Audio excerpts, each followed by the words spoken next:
mwahisemo kumviriza radiyo psfm ry'urwaruka mushobora kuyumva amasaha 48 kuri 48 muciye kuri website akaburungu radiyo psfm akaburungu kome kandi ikibiriraho turi ku igerekerezo rya 13 ruheshi umwaka w'2024. amakuru twabateguriye uyu munsi agizwe n'izi ngingo zikurikira.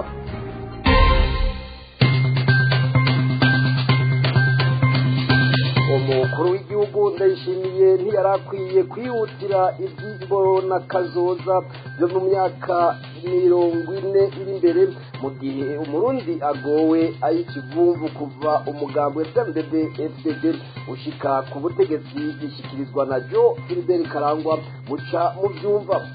mu ntara ya Rumonge igisata c'amagara y'abantu n'abakora umwuga w'uburovyi bari mu yabira kubera ikena ry'umuyaga nkuba n'igitoro navyo twabibateguriye. naho igitoro kibandanya kuba umuzi wibuye mu Burundi, leta yo mu gukindaga abarundi yadugije amafaranga 75 ku muntu wese anyoye igitoro. amakuru twabateguriye saya gusa tubafitiye n'ayandi avugwa mu bisata bitandukanye. Gumana na Jevia Tortori aragira mungu n'abandi ko dafashwa mu buhinga bw'ivyuma na Yves Irakoze. kaze mwese nido nido.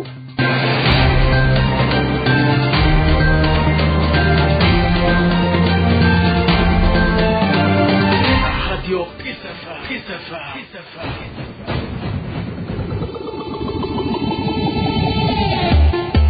naho zontuma ko n'inshuro 100 nzoguma nitaba kuko umugambi wacu urigenga nta umanza gusaba uruhusha, ariko nagomba ko ivyo vitari yantumye iyo bituma Isidore numva avuga cane CNDD-FDD nyango arayikunda ushaka kuza yarinjiyeyo rero basohore za kodegu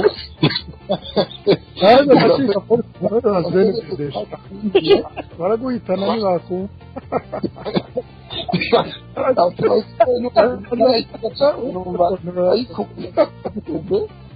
nagomba kangizeresha makuru yuko ntawahakana kunda abantu bicwa kumva zitandukanye, ariko jewe ndemeza ko ata muntu numwe apfazira ubwoko bwiwe.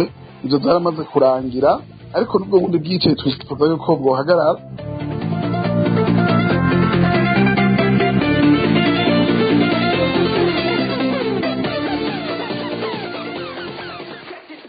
mejeje kubibabwira amakori y'ibintu bimwe agiye kuduzwa. amafaranga 75 ku litiro ry'igitoro niryo kori rigiye kurishwa kunyoye igitoro.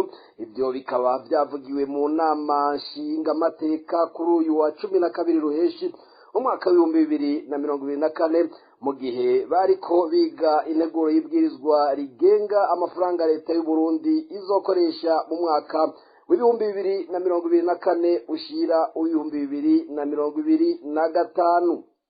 ayandi makori azoduzwa ku marati z'ingendeshwa, aho amafaranga yo kurondera imarati yashizwe ku mafaranga 200,000 mu gihe bahora bariha amafaranga 100,000 gusa. nayo uruhusha rwo kugurisha kugurura idandarizo muri antunga ry'amatike y'indege ruzoshigwa ku miliyoni 10 mu gihe hahora harihishwa imiliyoni 2 gusa. irindi kori rigiye gushigwaho ni hadabu y'abafise amazu yakira ingenzi n'ubare bidafise ibyapa vyerekana ivyo bakora bazorihishwa hadabu y'amafaranga 500,000. mu vyerekeye ivy'inyubako ushaka kubaka inzu akaba yanditse Deviosi azoriha ikori ingana n'igice kimwe ku gihumbi. abatazobikora bazorihishwa ihadabu y'amafaranga 500,000. uzotangura kubaka atabimenyesheje canke ngo aronke uruhusha rwo kubaka azorihishwa ihadabu y'amafaranga angana 1,000,000. uzogurisha itongo ryiwe azotegerezwa kuriha itagisi nyongera agaciro ya 5% yaba inzu yubatse canke itubatse. dukomereza aya makuru muri politike. Umukuru w'igihugu cy'u Burundi ivyo akora arabizi, kuba avuga ko abarundi banezerewe no kwisamaza kuko ntaco tuma abarundi banezerwa mu gihe abarundi batakironka agasukari, igitoro n'ibindi. Bivugwa na Frederic Bamvuginyumvira, tumutege yomi. Abigira nkana si ubwa mbere avuga ko abanyagihugu banezerewe. None abanyagihugu banezerewe bonezerwa n'iki? Igihe batagira isukari, igihe babura amazi, igihe babura umuyaga nkuba, igihe atabitoro bihari, birirwa babwira bati va ngaho ahubwo ntimwerekane ko bitoro atavyo. Arabwira ati barya abantu bari hariya fuma muteremwo ikintu cy'igisasu, hanyuma abantu basubire kuza baraherera ngo bategereye imiduga itagira ibitoro. Abantu bave ngaho ku kazi batahe, ave muhira batabaze ku kazi n'amaguru. Iyo muntu yibaza ikibazo ati mbe none n'umugambi wa mukuru w'igihugu ko twubana menga nta na kimwe kiriko kirakorwa ngo ibintu bihinduke. Naho rero abantu baca bibaza ibibazo ati aya majambo y'umukuru w'igihugu avuga uko abisigura iki? Yarigeze kubwira umunyamakuru amubaje ati none burya abantu banabarira busema babeshe igihe bavuze bati nta bitoro dufise, iyo kagenda ku masashe kubona ko atabitoro bihari baba babeshe. N'ibitoro ntivyuzuye, ijuri ryo byuzuye kandi ku masashe atavyo. None bagende ngo hariya ngo mu bubiko niyo baja kwitona, niyo basanzwe babitora. Ijuri ryo pourquoi ijuri ryo? Niho ari kibazo kuki yigira nk'umuke habwenye kandi azi ibiya biriko biraba. None abantu ntibamwumva. Atariko ari jambo wavuze wowe nyene uti ngiye kubyifatira mu minwe. Sabarundi bavyumvise. Ngwego ngo burya bari bafise mu minwe ngo baduha ku kiyiko. Ubu naho yagifashe mu minwe bakibona hehe? Bakibona mu mabido. Uwo yahoze ari cegera c'umukuru w'igihugu c'u Burundi akabandanya avuga ko umukuru w'igihugu c'u Burundi Evariste Ndayishimiye atanyishu afitiye ibibazo bihanze u Burundi, arico gituma yahisemwo kwivugisha amajambo yo gusamaza abarundi. Ongera mutega amatwi Frederico Bamvuginyumvira.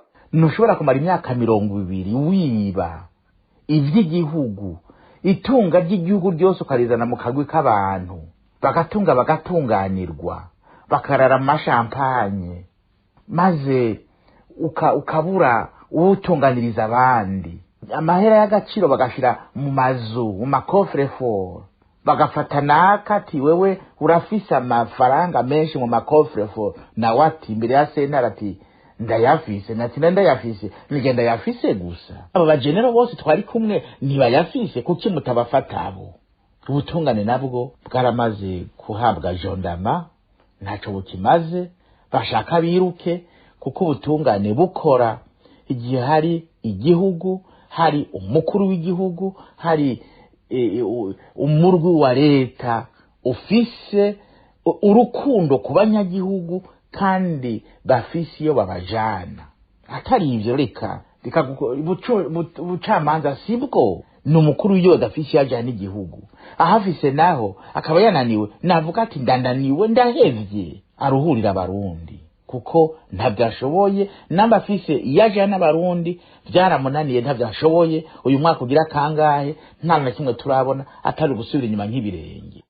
Yari Frederico Bamvuginyumvira yahoze ari cegera c'umukuru w'igihugu c'u Burundi, ubu akabarizwa mu buhungiro. Umugambwe CNDD FDD urakwiye kumenya ko nawo kwiba amatora hazogera igihe abarundi bakikangura maze bakamenya kwanka gushira imbere imihimbiri y'abanyonyezi. Rwagasore yavuze ibi nibishikirizwa na Jo Philibert Karangwa arongoye radio Peace FM y'Ugwaruka, akaba abivuze nyuma yaho ubukene bwugarije abarundi bose batagirayo bacira nayo bamira. Kurikira. Hari imihimbiri Rwagasore yavuze, abambuzi eka basubiza inyuma igihugu. Abo rero nibo iyo bashizwe imbere n'abanyagihugu habaye ugusinzirizwa, usanga bariko baratwagwa nabi, bacugwa bufuni na buhoro, mbere ugasanga nibo bariko baragenda bagwa mu mporera, cyangwa ugasanga nibo bariko baragenda bagirwa ko n'ingaruka mbi za politike mbi. ni ukuvuga ngo abarundi hazogera igihe bikangure, hazogera igihe bavyuke, hazogera igihe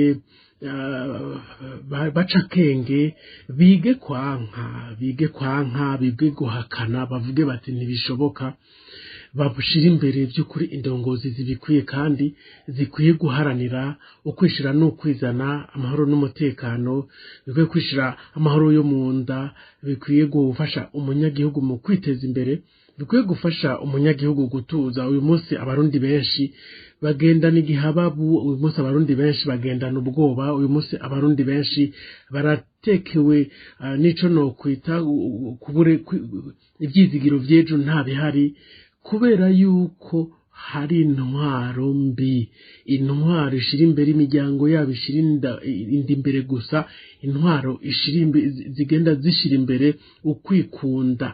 Abarataye ubuntu bwo kurongora igihugu bw'ineza y'umunyagihugu, abajaho bose bagenda bashira imbere inyungu z'imiryango yabo, bakirengagiza inyungu z'igihugu n'iz'umunyagihugu mutoya. Kubwo uyu yatanguje umugambi w'iradiyo yitiriwe Amahoro, abona ko ayo magogwa asangiye amoko yose kandi ko umurundi iyo ava akagera atawukwiye kumviriza amajambo ashikirizwa n'umukuru w'igihugu Ndayishimiye avuga ko Uburundi kizoba ari igihugu giteye imbere mu mwaka w'ibihumbi 2040 n'igihugu cifashe mu mwaka w'ibihumbi 2060, ahubwo ko yarakwiye kubanza kwihutira ubuzima bubishe umunyagihugu, ariko aracamo kuva CNDD FDD igishika ku butegetsi n'ubu nyene tumwumvirize.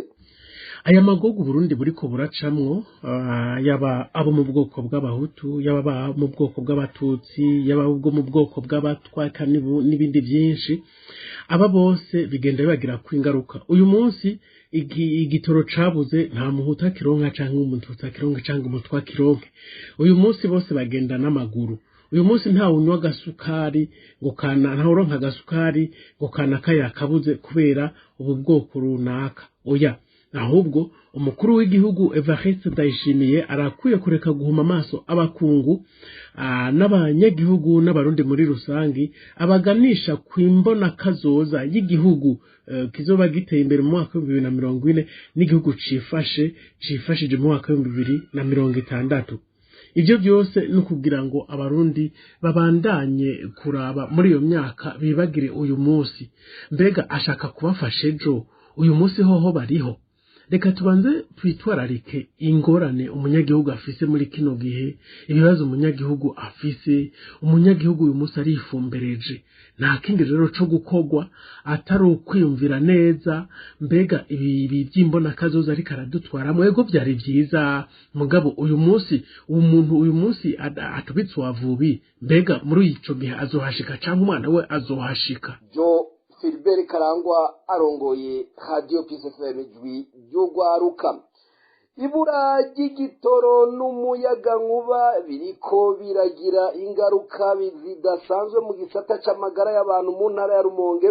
Ikitavugwa co ni ingorane zitanguye kwimonogoza mu basanzwe barangura umwuga w'uburovyi muri iyo ntara. Claudine Ndayishimiye arabandanya n'inkuru ndende. Izo ngorane hanini ziva ku cigagurika ry'umuyaga nkuba hamwe n'ubukene bw'igitoro, ngo biriko biragira ingaruka mu gisata c'amagara y'abantu. Bishikizwa n'abarongoye ibitaro bikuru by'intara ya Rumonge hamwe na hôpital Amahoro, ibitaro vyegukira misiyoni ya Anglikane ya Rumonge. Zimwe mu ngaruka ngo nuko ivyuma bimwe biri kuri ivyo bitaro bidashobora gukora. Ivyo navyo ngo bigatuma hari ibipimo bidakogwa, aho ngo bishika n'amaraso bakuye mu mugwayi ngo bayapime yoronekara kubera babuze umuyaga nkuba. Sivyo gusa ngo n'imiti isaba gukanyishwa nayo irononekara. Iryo kena ry'umuyaga nkuba kuri ivyo bitaro ngo riza kunyurwa n'ubukene bw'igitoro. Ico ngo niyo kibonetse baronka igikoresha umwanya muto cane. Bamwe mu bitura ivyo bitaro bamesha ko bamara umwanya muremure batararonka inyishu z'ibipimo. Uwari yaherekeje umugwayi twasanze kuri bimwe muri ivyo bitaro yatumenyesheje ko yashikanye umugwayi ku mugoroba, ariko yagiye kuronka inyishu mu gatondo umuyaga nkuba ugarutse abona ko naho byashitse umugwayi wiwe ntasinzikare kumbure hari aho vyoshika hakaba umugwayi yosinzikara kubera ibipimo vyatevye abo barongoye ibitaro basaba ko umuyaga nkuba woboneka nayo igitoro kibonetse bagahabwa igikwiriye kugira ngo nabo bashobore kwakira neza abagwayi iyi ngorane ibonekeza mu ntara ya Rumonge kubera ibura ry'umuyaga nkuba n'igitoro nk'uko amasoko avyemeza ibice birenga 90% vy'amato y'uburovyi ntiyari yagiye mu kiyaga kurondera amafi kuri uyu wa kane mbere bamwe muri abo bamaze no gusubira mu miryango yabo hari n'abandi bahisemo kuguma ngaho kuko ataburyo bari bafise bwo gusubira iwabo kuba rero hari igice kinini c'ubwato butaja kuroba biragira ingaruka ziboneka ku mwimbu w'ifi akarorero kibonekeza ibiciro vy'ifi vyamaze kuduga ku rugero runini ku masoko atandukanye si ku mafi gusa yibanza bimwe bimwe vyo mu gisagara ca Rumonge vyahora bikorerwamo urudandazwa rw'amafi yokeje yo mu bwoko bw'imikeke ntibigikora neza bene ivyo bibanza ubu barifumbereje nk'uko vyiganye n'umwe mu badandaza baharangurira imirimo ku ruhande yuko izo fi zitakiboneka neza bivanye n'uko uburovyi butariko bugenda neza ngo n'ingenzi ziva mu mihingo itandukanye zahora zihereza ayo mafi zaragabanutse Claudine Ndayishimiye ndagukengurukire ndakumenyesha ko mu mugambwe APDR ho bavuga ko aho ibintu bigeze hateye ubwoba ariko abarongoye Uburundi bo bakigumira mu gacerere muri uwo mugambwe bagasaba abarongoye igihugu kuva muri ako gacerere ahubwo nyabuna koreshe inama rukokoma mu ntumbero yo kurabira hamwe ibibazo bihanze Uburundi hongere hafatwe ingingo zibereye kugira Uburundi bwogorore inkuru dushikirizwa na Odasi Kaburo babicishije mu nyandiko umugambwe APDR bamenyesha ko abanyagihugu baruhijwe n'ibura ry'igitoro bikurikirwa n'ayandi marushwa menshi ibitagarukira gusa ku banyagihugu kuko na leta iheza igashikirwa biciye mu kigo OBR kijejwe kwegeranya amakori n'amataxe kuko giheza kikabura abo gisoresha bikwiye bitewe nuko abanyagihugu bugarijwe n'ubukene butagira izina bigaherekezwa nuko ikigega cy'igihugu gica kibura ayinjira bityo leta y'u Burundi igaca ibura amafaranga akwiye yo gukoresha mu bisata bitandukanye bigize ubuzima bw'igihugu ibyo rero bica bituma leta yama mu madeni